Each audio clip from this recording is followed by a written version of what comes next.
Hello, and welcome to Writing Women, the show where I will be examining the women who exist in fiction and the people who created them. This week, I'm going to follow up on my last episode by covering Book 3 in the Song of the Lioness series, The Woman Who Rides Like a Man. I'm currently uploading every other Friday evening because I'm trying to give myself time to reread each book and get together a decent script on it. I'm also a full-time student and I work part-time, so I want to take my time instead of rushing things out. Last episode was a very short video because I got caught up in some school stuff instead of working on this as much as I needed to. All that out of the way, let's get into the story recap courtesy of the fan wiki. Alanna has officially banished herself from court and is afraid of returning and the reception she will receive. She and Coram Smithson journey deep into the Great Southern Desert and are accosted by hillmen, and later saved by a tribe of Bazhir. They don't recognize the king in the north as their monarch and are belligerent. They decide that Alanna must fight to the death and either die or be adopted into the tribe. She wins, and both she and Coram become Bazhir of the Bloody Hawk. Not all of the tribe are happy about this, however. Namely, Aknan ibn Nazir, the tribe's shaman. Alanna bests Nazir after he attacks her with Duke Roger's crystal sword, and she becomes the shaman. Now the shaman, Alanna begins to train the young gifted children of the tribe whom Nazir said were cursed. She begins to teach them, but Ishak, the only boy, is annoyed at how slow the lessons are going and why she does not harness more power. He steals the crystal sword and is not able to use its power, so he dies. Ali Mukhtab, the voice of the tribes, comes to the tribe and says that he must have a successor soon for his office, which is passed in an ordeal. He chooses Prince Jonathan as his preferred heir, as he knows if John is the voice, the Bazhir and the Northerners will be united under one banner. Prince John and Miles of Alo arrive, and Alanna is shocked to see how smug and superior John has become in her absence. She ignores this, however, and they sleep together a number of times. He asks her to marry him, and she says she needs more time.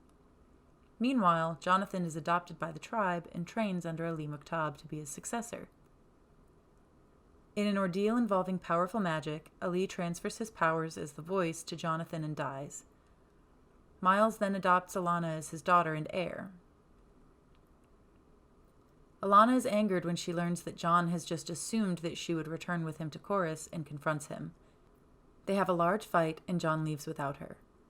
Alanna continues training Kara and Karem in magic, and they pass their ordeals to become shamans. Now that Alanna has nothing left to do for the tribe, she, Coram, and Faithful leave. Instead of returning to Chorus, they make their way to Port Kane to visit George Cooper. Coram becomes smitten with Rispa, George Cooper's cousin. Alanna begins a love affair with George, but refuses to return to Chorus with him to look in on the court of the rogue there. Alanna and Coram go back to the Bloody Hawk tribe, and George goes to Chorus. George confronts the thief known as Claw and immediately distrusts him. Upon returning to the tribe, Halef Sif asks Alanna to save a sorceress, one of his friends. When Alanna and Coram arrive at her village, they see the villagers start to light a pyre and burn the sorceress to death, thinking the sacrifice will please the gods. They rescue her, but not in time, and the sorceress gives them an ancient scroll that turns out to be a map to the Dominion Jewel. What a story! I much prefer the summaries from the Tamora Pierce fan wiki, so I'll be using those moving forward because, as I've mentioned multiple times at this point, I am terrible at trying to write a summary myself. The first thing I noticed about this book was that in my copy of the book, the letter they deliver to the chief of the Bloody Hawk isn't mentioned at the end. My copy of the book is the 2005 reissue, which, incidentally, I'm so lucky to have it because I like the art style of these covers more than any of the other editions. And I'm not sure if this is different in other editions. In mine, the story ends at Alanna and Coram's campsite after she has used what she learned from the sorceress to mend lightning by fusing it with the evil crystal sword. Then Alanna mentions a tournament being held somewhere and how she wants to start acting like a knight again. Does anybody else have a different ending to the book? Let me know in the comments if so. I'm really curious about this now. The first favorite thing I have from this book is the change of scenery from a traditional knights and castle fantasy setting. The Bazhir culture is based on the Bedouin tribes of Africa and the Middle East. unlike some of the countries written about later on, the Bazhir are written almost as caricatures of Middle Eastern groups. I obviously can't be too mad at a book from the 80s that does even this much to represent groups other than the white European medieval ones. However, my major gripe with this story is that it falls under the white savior trope. According to the website TV Tropes, quote, "This trope is about a plot where an ordinary white character meets an underprivileged character of color. Taking pity on the other character's plight, they selflessly volunteer themselves as the other's tutor, mentor, or caretaker to make things better." End quote. This trope is really common in many different types of story, but seems to have a big place carved out for itself in fantasy books. In this case, the white woman comes to a tribe of dark-skinned nomadic people who have, in her eyes, even more of an oppressive way of dealing with their women than her own people. But through her great example, she is able to change their minds and show them that sexism is bad, and they begin to change their ways as a result of her influence. This is a really reductive summary of what happens, of course, and obviously I don't think this is something that completely tanks the plot, or I wouldn't be here talking about how much I still enjoy this book. I just think it's really important to mention and acknowledge that trope exists here.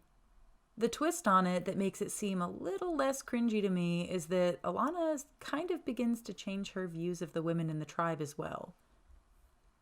At first, she thinks they are completely oppressed and don't have the freedom she thinks they should want.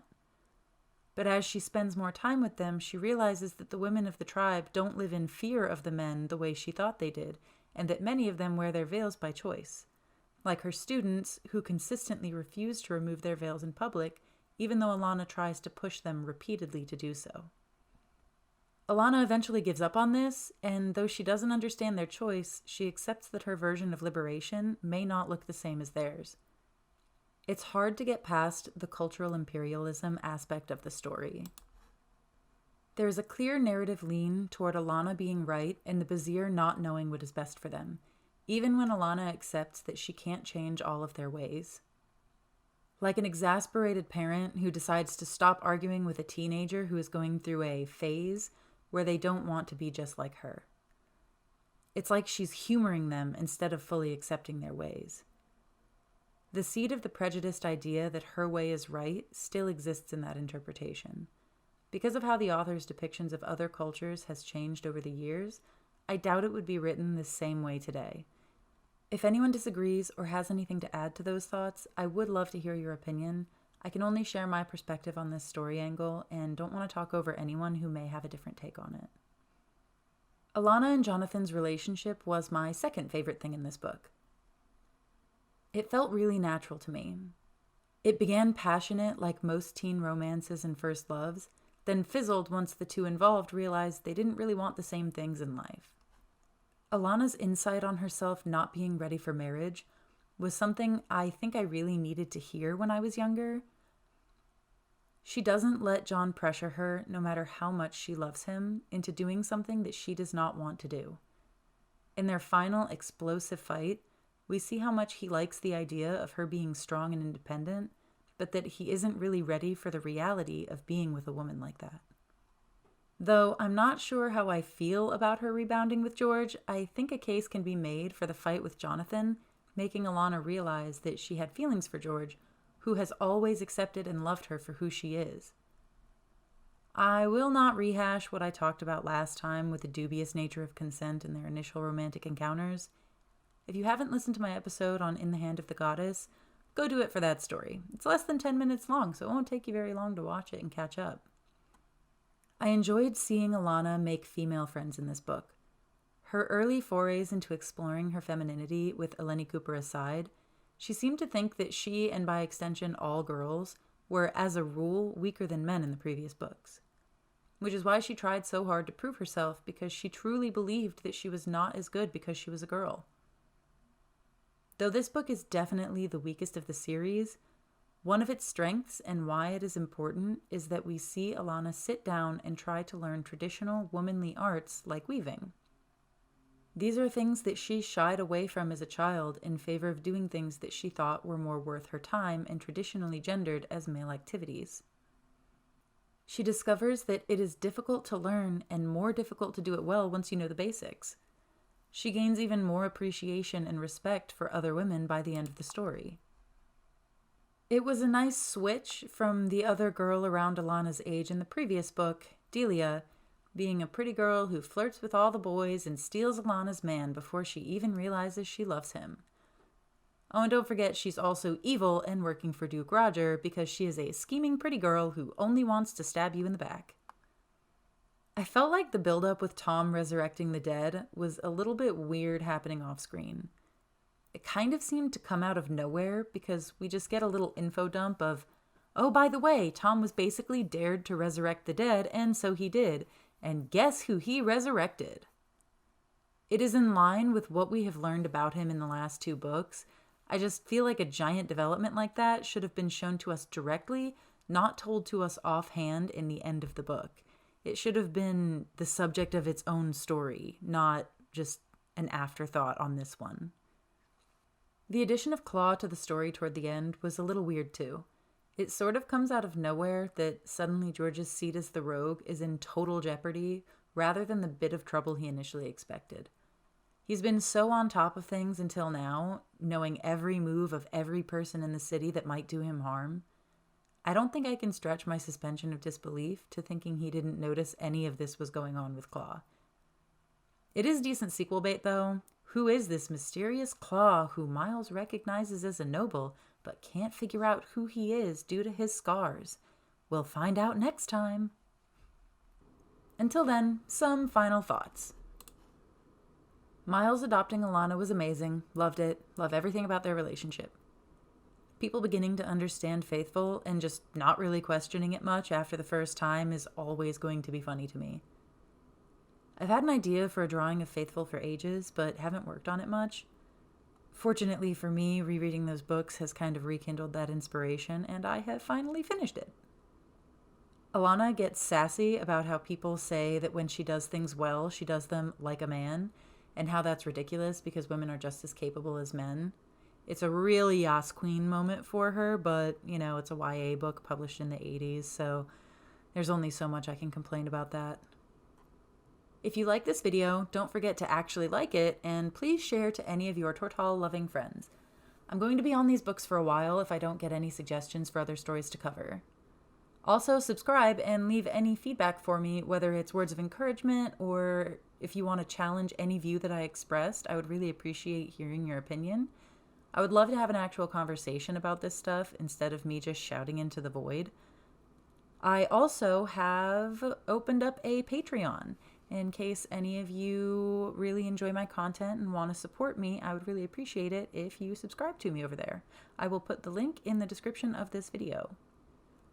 See you next time on Writing Women for Lioness Rampant.